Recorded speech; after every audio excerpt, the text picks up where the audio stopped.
তো নমস্কার। আজকে আমরা একটা বিষয় নিয়ে আলোচনা করব, খুবই সেনসিটিভ বিষয়। যে এখন তো অনেকেই বাচ্চাদের ভর্তি করায় বিভিন্ন জায়গায়।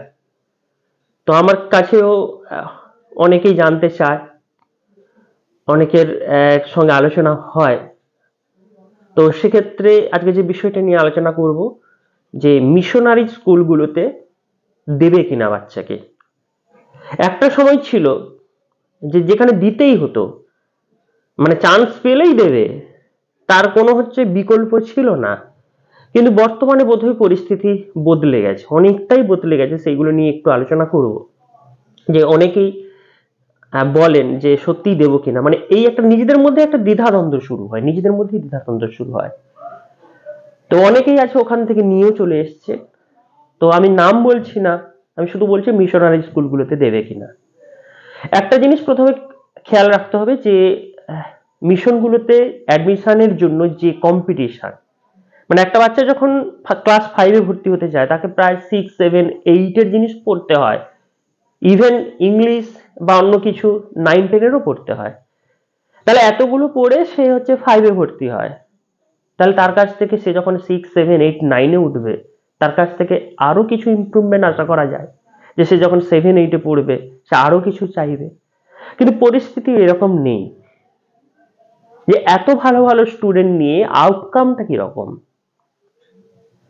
প্রথম কথা যদি হোস্টেলে রাখতে হয় বাচ্চাকে, নিজেকেই পড়তে হবে, সেরকম এক্সট্রা গাইডের ব্যবস্থা কোনো জায়গাতেই নেই। ইভেন যেখানে 11-12 এর জন্য ধরুন যেই মেন্স, যেই অ্যাডভান্স, নিট, মানে এরকম টাইপের যে এন্ট্রান্স এক্সামের জন্য যে গাইডের দরকার হয়, কোনো জায়গাতে নেই। ঝাড়খণ্ডেও একটা আছে যেখানে সব থেকে টাফ ভর্তি হওয়া, বা আমাদের এখানে গড়িয়ার কাছে যেটা আছে টাফ ভর্তি হওয়া, কোনো জায়গাতেই কিন্তু 11-12-এ এক্সট্রা কোচিং এর ব্যবস্থা নেই। ঠিক আছে? তো বাচ্চাকে নিজেকে পড়তে হয়। মানে যে লেভেলের বাচ্চা 5-এ ঢুকলো, বেশিরভাগ ক্ষেত্রে দেখছি যে 7-8-এ গিয়ে তাদের লেভেলটা তার থেকেও কমে যাচ্ছে। বাচ্চা যদি গাইডেন্স না পায় ঠিকঠাক করে, তো সেটা হয় স্বাভাবিক। আবারও বলছি, লাস্ট 4-5 বছরের আগের কথা বলছি না, বর্তমান সময়ের কথা বলছি।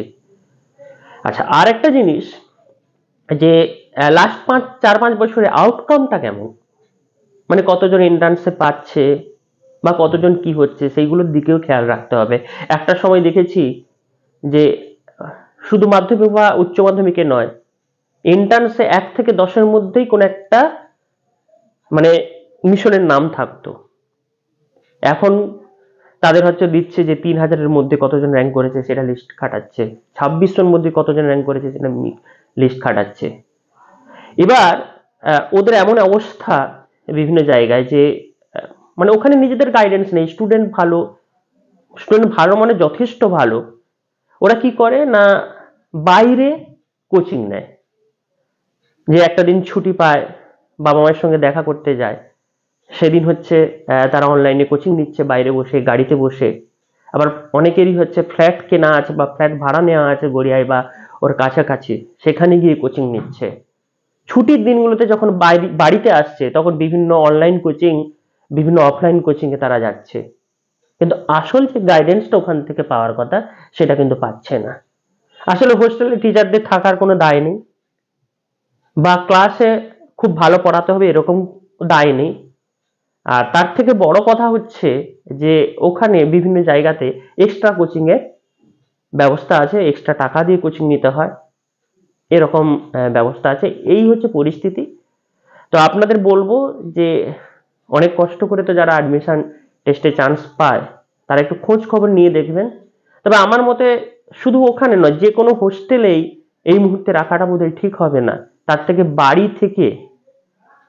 থেকে কোচিং এর ব্যবস্থা করুন, বাড়িতে থাকবে, বাড়িতে থেকে পড়বে, কোচিং এর ব্যবস্থা করুন। যদি কোনো ডে স্কলার হয়, মানে মিশনে পড়ছে, ডে স্কলার বাড়ি থেকে যাতায়াত করছে, সেক্ষেত্রে আপনারা ভেবেচিন্তে দেখতে পারেন, সেখানে ভর্তি করতে পারেন, সমস্যা হবে না। প্লাস ইংলিশ মিডিয়াম গুলোতে বেশিরভাগই কিন্তু বাংলিশে পড়ানো হয়, বেশিরভাগই বাংলিশে পড়ানো হয়।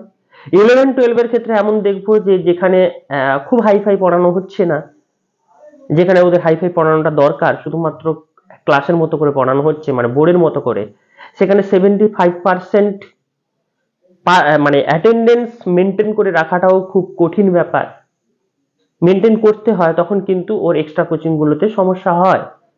এইগুলো আমাদের দেখতে হবে। মানে যে কোনো হোস্টেলের ক্ষেত্রে এটা একটা সমস্যা। ঠিক একই রকম যারা নবোদয়ে পড়ছে, যারা সৈনিক স্কুলে পড়বে, তাদের ক্ষেত্রেও বলবো যে 5, ওদের তো 6 থেকে ধরুন 5 মানে 10 পর্যন্ত হোস্টেলে না রাখাটাই ভালো। 11-12 আরো খারাপ অবস্থা, ওদের যে লেভেলের কোচিংটা দরকার সেই লেভেলের কোচিংটা হচ্ছে না। তো সেই জন্য সবাইকে বলবো, যদি বাড়ি থেকে যার ব্যবস্থা থাকে, বাড়ি থেকে পড়ার ব্যবস্থা থাকে মিশনারি স্কুলগুলোতে, তাহলে পাঠাতে পারে। হোস্টেলের ক্ষেত্রে আপনারা ভালো করে দেখে শুনে নিন, যেহেতু ছেলের বিয়ে দেওয়া বা মেয়ের বিয়ে দেওয়ার জন্য এত কিছু দেখায়, তো ছেলের ভবিষ্যতের জন্য দেখে নিতে পারেন। ছেলেরা তো নো ডাউট ভালো, এত ভালো ভালো স্টুডেন্ট, তো সেক্ষেত্রে ওদের যে ধরনের ওদের কোচিংটা দরকার বা ওদের যে নিড, সেটা হয়তো ফুলফিল করতে পারছে না বর্তমান পরিস্থিতিতে। অনেকের ক্ষেত্রেই মানে অনেক স্টুডেন্টের সঙ্গে তো আমি মিশি, তো সেইটা আমাদের কিন্তু দেখেছি। আবার অনেকে কি হয় যে চান্স পেয়েছে, ভর্তি করিয়ে দিলাম, সেখান থেকে ফিরে আসার আর কোনো উপায় নেই, বা একটা মিশন মিশন বলে একটা মানে বুকের মধ্যে একটা অন্য জায়গা আছে, সত্যিই অনেক জায়গা আছে। আর একটা কথা যে অনেকে বলে মিশনে গেলে হ্যাঁ ক্যারেক্টার বিল্ডিং হয়, হ্যাঁ সত্যি হয় ক্যারেক্টার বিল্ডিং, কিন্তু ক্যারেক্টার বিল্ডিং কিন্তু আসল মা বাবার কাছ থেকেই শুরু হয়। মিশনে গিয়ে হঠাৎ করে তার ক্যারেক্টার বিল্ডিং হয়ে যাবে, এটা কিন্তু হয় না। তো অনেক ক্ষেত্রেই দেখবো যে মিশনে পড়ছে এরকম অনেক স্টুডেন্ট ইন্ট্রোভার্ট হয়, মা বাবার প্রতি বঞ্চনাতে তাকে হঠাৎ করে হোস্টেলে দিয়ে এসছে, এত কঠিন এডমিশন টেস্টে তারা পাশ করেছে, তাদের যে শৈশবটাকে নিয়ে খেলা হচ্ছে, যে তাকে 2 বছর 3 বছর কোচিং করে দিয়ে এসছে, অনেকের কিন্তু রাগও হয়। হ্যাঁ, তো ক্যারেক্টার বিল্ডিং বাবা মায়ের কাছ থেকে শুরু হয়, পরিবারের কাছ থেকে শুরু হয়। তো এরপরেও যারা দেখবেন যে না বাচ্চা সত্যিই নিজে নিজে পড়তে পারবে, সেলফ স্টাডি করতে পারবে, কোনো সমস্যা নেই, সেই বাচ্চাকে দেবেন। আর যে বাচ্চা দেখবেন যে একটু ঠেলাঠেলি করতে হয়, তাকে গাইডেন্স দিতে হয়, সে নিজে থেকে তেমন কিছু করতে চায় না, তাকে বাড়িতে রেখে পড়াবেন। এরকম মানে সবাইকেই পাঠালে যে ওখানে মানে জীবন কাঠি স্পর্শে সবাই ভালো কিছু হবে এরকম ব্যাপারটা নয়, আউটকাম কিন্তু সেই ব্যাপারটা বলছে না। তো এরপরে আপনারা দেখে শুনে নেবেন, আপনারা গিয়ে কথা বলবেন, আপনারা আগের স্টুডেন্টদের সঙ্গে কথা বলবেন যারা পড়ছে, উঁচু ক্লাসের স্টুডেন্টদের সঙ্গে কথা বলবেন, কিরকম পরিস্থিতি, কোচিং এর কি ব্যবস্থা, বা কিরকম ক্লাস হয়, কিরকম লেভেলের ক্লাস হয়, সেসব নিয়ে কথা বলে তারপরে ভর্তি করবেন। ঠিক আছে, নমস্কার।